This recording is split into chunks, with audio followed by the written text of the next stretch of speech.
عورت میں پہلے محبت پیدا ہوتی ہے پھر خواہش، مرد میں پہلے خواہش پیدا ہوتی ہے پھر محبت۔ عورت اپنے پسندیدہ مرد کو اس اذیت سے نکال سکتی ہے جسے ہم ڈپریشن کہتے ہیں۔ جب سے عورت کی خوبصورتی کا معیار اس کے فگر کو بنایا گیا ہے، تب سے عورت کا ذہنی ارتقاء سست روی کا شکار ہو کر رہ گیا ہے۔ ایسے محبوب کا انتخاب کرو جو تمہیں یوں دیکھے جیسے تم کوئی معجزاتی چیز ہو۔ انسان اگر اپنے محبوب میں شریک حیات ڈھونڈنے کے بجائے اپنے شریک حیات میں محبوب تلاش کر لے تو زندگی حسین ترین ہو جاتی ہے۔ بہت بے باک آنکھوں میں تعلق ٹک نہیں پاتا، محبت میں کشش رکھنے کو شرمانا ضروری ہے۔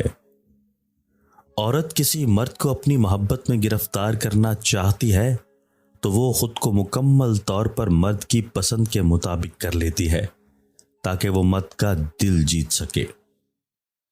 موسیقی پر رقص کرنے والی عورت تمہارا دل تو لگا سکتی ہے، تمہارا گھر نہیں سنبھال سکتی۔ ایک عورت سب کچھ برداشت کر سکتی ہے لیکن محبت کے نام پر کیے ہوئے وعدوں میں بے ایمانی ہرگز برداشت نہیں کر سکتی۔ محبتیں عمل سے نظر آتی ہیں، باتوں سے تو دکاندار متاثر کرتے ہیں۔ محبوب بلا وجہ ناراض ہونے لگے تو سمجھ جائیں وہ اداس ہے، اسے آپ کی محبت کی ضرورت ہے۔ لڑنے کے بجائے اسے خوب پیار دینا سمجھداری کی نشانی ہے۔